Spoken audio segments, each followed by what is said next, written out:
Abasuje ndetse mbifuje kugira ibihe byiza mwizera mumeze neza cyane.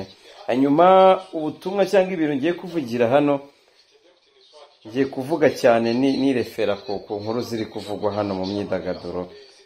Ntago ndi busimbuke inkuru navuga yuko bitakiri inkuru ubwo byabaye umwanda, kubera ko ntago ntekereza ko niba abantu barabanye cyangwa baragiye banyurana muri struggles zitandukanye, umwe agafasha undi mu buryo bumwe cyangwa ubundi, ejo wagera ahantu kubera ko uri ku yindi level biri kugera neza ugasanga ufashe umwanzuro wo kuba wakandagaza umuntu.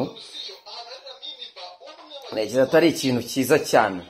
Hanyuma kubera iki ntangiye mvuga kwandagaza, ndahera kuri Miki. Ubutumwa mu mpere Miki usibye kuba ari umukinnyi wa filimi, nta nubwo ari umukinnyi wa filimi, ni umuntu ukunda gukina filimi. Ni umuntu wageze mu ruganda asanga rurimo amafaranga. Miki ntabwo ari talented ku buryo yari gukina mu bihe byashize. Ntabwo yari gukina filimi mu bihe byashize bana abantu bazikunze kugeza uyu munsi wa none. Ntabwo wakumva uburyo uyu Miki ari umuswa cyane. Umuswa cyane uzamubwirwa n'iki? Ni wa muntu ugera ahageze kubera wenda opportunity yagize muri ibyo bintu, ugasanga ari kwihenura kugeza aho yicara imbere ya kamera agafata umuntu w'umugabo akavuga ngo yabaga ngo aryama kamatera ngo kandi wasanga kamatera yarakaryamye. Cyo ni ikibazo kimwe. Icya kabiri, tureke niyo matera Miki wongere wishungure ureke ubuka, kuko uya human, turi abantu. Nta muntu w'umwe rubaho kuri iyi si, nta muntu udakora amakosa. Ariko Miki, niba wakoze iri kosa, niba iri kosa wakoze ryo gufata umuntu wakuzamuye, wari kuvuga ngo naraje ngo dukora content, ngo sinagu wayikoranye nande? Kuki utagiye ngo uyikorane na Nsengiyumva we firiya za ntuzi yo ngiyo kure? Kuki utagiye ngo uyikorane na Habimana? Kuki utagiye ngo uyikorane ukaza ukayikorana n'uwo muntu? Uwo muntu akwiye icyubahiro, uwo muntu akwiye agaciro. Ntabwo iyo content mwakonaga, nta nubwo hari n'abantu benshi barenze bazi gukina bakurenze. Hari abantu benshi munareba ibintu byiwe, ntabwo biri kuri level nziza, ntabwo ari ibintu byiza cyane. Aho umuntu yaba ari hose apfa kuba ari gufata ukuboko, ubuzima wamusangamo apfa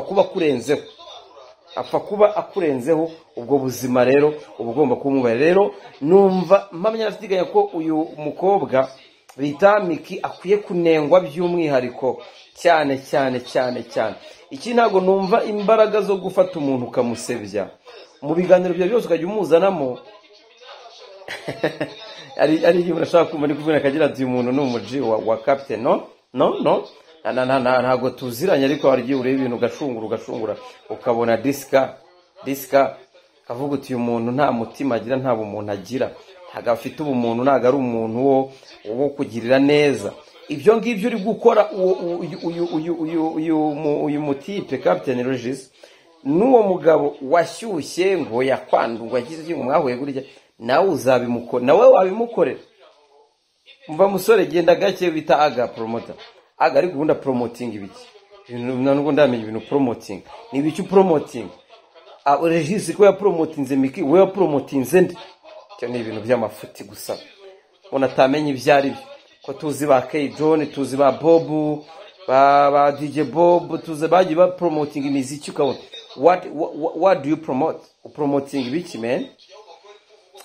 Ubutumwa mugende mu buhe Miki yihane, asabe n'imbabazi uriya muhunga, mubwira ati sorry, ntago wenda twakomezanyije, ariko reka twubahane byonyine. Ariko buriya umugabo ajya kuvuga ari ikibazo cyabaye kinini cyane man, cyabaye kinini cyane kabisa. Cyabaye kinini. Ayo ngibyo bya aga promoter, witonde bro, uri umupapa, uri umutipe. Ibi ngibi uyu mukobwa ari kuvuga twese bari kuvuga ngo mwarahuye ngo ubona Imana. No, ejo azabikubwira bro, azagufata hariya akwitimbwa, nawe akwitimbwa. Suri mu gufatanya muri kwita undi muntu imbwa. I think ko nawe bizakugeraho vuba cyane, vuba cyane ubutumwa uri guhereza Regis, ubutaha n'imiku uzabuguhereza, kandi wait tegereza gato uzahita ubibona. Umugore numubona mubanye neza, yes uzamuhe, yes umutere courage, yes, ariko nubona umugore ari kuvuga undi muntu w'umugabo uzaceceke, kuko ejo nawe kuko wese ufite iki, what do you have, ufite iki, uri umuntu waba ufite uduceri duceri. Okay, hanyuma rero mwakoze cyane.